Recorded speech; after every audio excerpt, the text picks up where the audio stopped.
ನಮಸ್ಕಾರ ವೀಕ್ಷಕರೇ, ನೀವು ನೋಡ್ತಾ ಇದ್ದೀರಾ ಗ್ಯಾರಂಟಿ ನ್ಯೂಸ್. ನಾನು ರಾಮ್ ಬಡ್ಗೇರ್.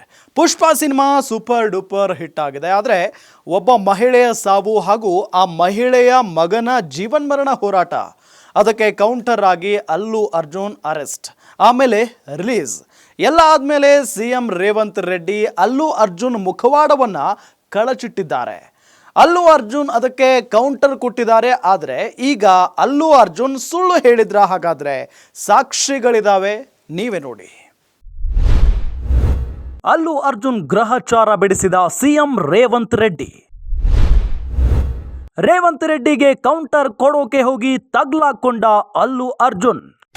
CM ರೇವಂತ್ ರೆಡ್ಡಿ ತೆಲಂಗಾಣ ವಿಧಾನಸಭೆಯಲ್ಲಿ ಅಲ್ಲು ಅರ್ಜುನ್ ಅವರನ್ನ ಲೆಫ್ಟ್ ರೈಟ್ ತರಾಟೆಗೆ ತೆಗೆದುಕೊಂಡಾದ ಮೇಲೆ ಅಲ್ಲು ಅರ್ಜುನ್ ಪ್ರೆಸ್ ಮೀಟ್ ಮಾಡಿ ಮುಖ್ಯಮಂತ್ರಿಗೆ ಕೌಂಟರ್ ಕೊಟ್ಟಿದ್ದಾರೆ. ಆದರೆ ಕೌಂಟರ್ ಕೊಡೋ ವೇಳೆ ಅಲ್ಲು ಅರ್ಜುನ್ ಪುಂಖಾನುಪುಂಖವಾಗಿ ಸುಳ್ಳು ಹೇಳಿ ತಗ್ಲಾಕೊಂಡಿದ್ದಾರೆ. ಅಂತಹ ಸುಳ್ಳು ಸತ್ಯಗಳ ನಡುವೆ ವಿಡಿಯೋ ಸಾಕ್ಷಿಗಳು ಇಲ್ಲಿವೆ.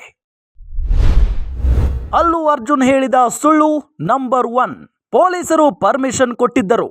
ಸಂಧ್ಯಾ ಥಿಯೇಟರ್ಗೆ ಬಂದು ಅಭಿಮಾನಿಗಳ ಜೊತೆ ಸಿನಿಮಾ ನೋಡೋದಕ್ಕೆ ಪೊಲೀಸರಿಗೆ ಭದ್ರತೆ ಕೊಡಿ ಅಂತ ಥಿಯೇಟರಿನವರು ಪತ್ರ ಬರೆದಿದ್ದರೆ ಹೊರತು ಪೊಲೀಸರು ಪರ್ಮಿಷನ್ ಕೊಟ್ಟಿರಲಿಲ್ಲ. ಪತ್ರ ಬರೆದದ್ದು ಡಿಸೆಂಬರ್ 2ನೇ ತಾರೀಕು. ಪೊಲೀಸರು 3ನೇ ತಾರೀಕು ಥಿಯೇಟರ್ಗೆ ಒಂದೇ ಒಂದು ಎಕ್ಸಿಟ್ ಡೋರ್ ಇದೆ. ನೂಕುನುಗ್ಗಲು ಆಗುತ್ತದೆ, ಪರಿಸ್ಥಿತಿ ನಿರ್ವಹಣೆ ಸಾಧ್ಯ ಇಲ್ಲ, ಸಿನಿಮಾ ಟೀಮ್ ಬರೋದು ಬೇಡ ಅಂತ ಹೇಳಿದ್ರು. ಅದನ್ನ ಮೀರಿ ಅಲ್ಲು ಅರ್ಜುನ್ ಬಂದರು ಅನ್ನೋದು CM ರೇವಂತ್ ರೆಡ್ಡಿ ಕೊಟ್ಟಿರೋ ಕೌಂಟರ್. ಅಲ್ಲು ಅರ್ಜುನ್ ಹೇಳಿದ ಸುಳ್ಳು ನಂಬರ್ 2. ನೋವಿನಲ್ಲಿ ಗೆಲುವನ್ನೇ ಸಂಭ್ರಮಿಸಲಿಲ್ಲ. ಗೃಹಿಣಿ ರೇವತಿ ಮೃತಪಟ್ಟು ಅವರ ಮಗ ಶ್ರೀಜಿತ್ ಆಸ್ಪತ್ರೆಗೆ ಸೇರಿದ ವಿಚಾರ ತಿಳಿದ ಕೂಡಲೇ ಪುಷ್ಪ 2 ಚಿತ್ರ ಗೆಲುವನ್ನ ಸಂಭ್ರಮಿಸೋಕೆ ಆಗಲಿಲ್ಲ ಅಂತಾರೆ ಅಲ್ಲು ಅರ್ಜುನ್. ಆದರೆ ವಿಡಿಯೋಗಳಲ್ಲಿ ಕಾಣುವುದೇ ಬೇರೆ. ಘಟನೆಯ ನಂತರವೂ అల్లు అర్జున్ ಮತ್ತು పుష్ప చిత్రతండ అద్దూరియాಗಿ పార్టీ ಮಾಡಿದೆ. అన్ని సెలబ్రేషన్స్ క్యాన్సిల్ చేసాం. వద్దు, అసలు వాళ్ళకి అలా ఉంటే మనం ఎలా సెలబ్రేట్ చేస్తాం, మొత్తం అన్ని క్యాన్సిల్. అల్లు అర్జున్ ಹೇಳಿದ ಸುಳ್ಳು ನಂಬರ್ 3. ಪೊಲೀಸರು ಹೇಳಿದ ಕೂಡಲೇ ಹೊರಟೆ, ಸಿನಿಮಾ ನೋಡಲಿಲ್ಲ. ವಿಡಿಯೋಗಳಲ್ಲಿ ಸಿನಿಮಾವನ್ನ 3 ಗಂಟೆ 20 ನಿಮಿಷ ಆಗುವವರೆಗೂ ಪ್ರೇಕ್ಷಕರ ಜೊತೆಯಲ್ಲೇ ಕುಳಿತು ನೋಡಿರುವುದಕ್ಕೆ ದಾಖಲೆ ಇದೆ. ಸಿನಿಮಾ ಶುರುವಾಗಿದ್ದು 10 ಗಂಟೆ 40 ನಿಮಿಷಕ್ಕೆ. ಸಿನಿಮಾವನ್ನ ನೋಡಲೇ ಇಲ್ಲ, ಸುಮ್ಮನೆ ಹೋದೆ ಎನ್ನುವುದು ಮತ್ತೊಂದು ಸುಳ್ಳು. ಅಲ್ಲು ಅರ್ಜುನ್ ಹೇಳಿದ ಸುಳ್ಳು ನಂಬರ್ 4. ರೋಡ್ ಶೋ ಮಾಡಲೇ ಇಲ್ಲ.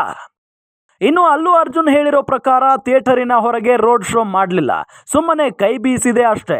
ಆದರೆ ವಿಡಿಯೋಗಳಲ್ಲಿ ಅಲ್ಲು ಅರ್ಜುನ್ ಕಾರಿನ ಓಪನ್ ಟಾಪ್ನಲ್ಲಿ ನಿಂತ್ಕೊಂಡು ರೋಡ್ ಶೋ ಮಾಡಿರುವುದಕ್ಕೆ ಸಾಕ್ಷಿ ಸಿಕ್ಕಿವೆ. ಅಲ್ಲು ಅರ್ಜುನ್ ಹೇಳಿದ ಸುಳ್ಳು ನಂಬರ್ 5. ಸಾಂತ್ವನ ಹೇಳುವುದಕ್ಕೆ ಕೋರ್ಟ್ ಅಡ್ಡಿ. ಇದು ಅಲ್ಲು ಅರ್ಜುನ್ ಹೇಳಿರುವ ಮತ್ತೊಂದು ಸುಳ್ಳು. ಯಾಕಂದ್ರೆ ಘಟನೆಯಲ್ಲಿ ಮೃತಪಟ್ಟ ಕುಟುಂಬದವರನ್ನ ಭೇಟಿ ಮಾಡುವುದಕ್ಕೆ ನ್ಯಾಯಾಲಯದಿಂದ ಯಾವ ಅಡ್ಡಿಯೂ ಇರಲಿಲ್ಲ. ಇಂತಹ ಸುಳ್ಳುಗಳು ಬೇಜಾನಿವೆ. ಪುಷ್ಪ 2 ಚಿತ್ರಕ್ಕೆ ಸಿಗುತ್ತಿರುವ ಪ್ರತಿಕ್ರಿಯೆ ನೋಡಿದ ಅಲ್ಲು ಅರ್ಜುನ್ ಅವರಿಗೆ ಅಹಂಕಾರ ತಲೆಗೇರಿತ್ತು. ಹೀಗಾಗಿಯೇ ಅವರು ಯಾವುದಕ್ಕೂ ಡೋಂಟ್ ಕೇರ್ ಎನ್ನುವ ಮನಸ್ಥಿತಿ ಇಟ್ಕೊಂಡಿದ್ರು. ಘಟನೆ ನಡೆದಾಗ ತಾವು ಅನುಮತಿ ಕೊಟ್ಟಿಲ್ಲದೆ ಇದ್ದರು. ಅಲ್ಲು ಅರ್ಜುನ್ ಬರುತ್ತಾರೆ ಎಂಬ ಕಾರಣಕ್ಕೆ ಹೆಚ್ಚಿನ ಪೊಲೀಸ್ ಭದ್ರತೆ ಒದಗಿಸಲಾಗಿತ್ತು. ಆದರೆ ಪೊಲೀಸರ ಯಾವ ಬೇಡಿಕೆಗೂ ಅಲ್ಲು ಅರ್ಜುನ್ ಸ್ಪಂದಿಸಲಿಲ್ಲ. ಅಂತಿಮವಾಗಿ ದುರಂತ ಸಂಭವಿಸಿತು ಎನ್ನುವ ಮಾತು ಕೇಳಿ ಬರ್ತಾ ಇದೆ. ಸಿನಿಮಾಗಳಲ್ಲಿ ತಗ್ಗೋದಿಲ್ಲ ಬಗ್ಗೋದಿಲ್ಲ ಅಂತ ಹೇಳೋದೇ ಬೇರೆ. ಅಲ್ಲಿ ಹೀರೋಗೆ ಡೈರೆಕ್ಟರ್ ಡೈಲಾಗ್ ಕೊಟ್ಟಿರ್ತಾರೆ, ಆದರೆ ರಿಯಲ್ ಲೈಫ್ನಲ್ಲಿ ಹಾಗಿರಲ್ಲ. ಇಲ್ಲಿ ಒಂದು ಸಿಸ್ಟಮ್ ಅಂತ ಇರುತ್ತೆ, ಆ ಸಿಸ್ಟಮಿಗೆ ಹೊಂದಿಕೊಂಡೇ ಬದುಕಬೇಕಾಗುತ್ತೆ. ಅದು ಅಲ್ಲು ಅರ್ಜುನ್ ಅವರಿಗೆ ಅರ್ಥವಾದಂತಿಲ್ಲ ಅನ್ನೋದು ಅಲ್ಲು ಅರ್ಜುನ್ ಅವರನ್ನು ಪ್ರೀತಿಸುವ ಅಭಿಮಾನಿಗಳ ಮಾತು. ನೋಡ್ತಾ ಇರಿ ಗ್ಯಾರಂಟಿ ನ್ಯೂಸ್, ಸುದ್ದಿ ಖಚಿತ, ನ್ಯಾಯ ನಿಶ್ಚಿತ. ಗ್ಯಾರಂಟಿ ನ್ಯೂಸ್, ಸುದ್ದಿ ಖಚಿತ, ನ್ಯಾಯ ನಿಶ್ಚಿತ.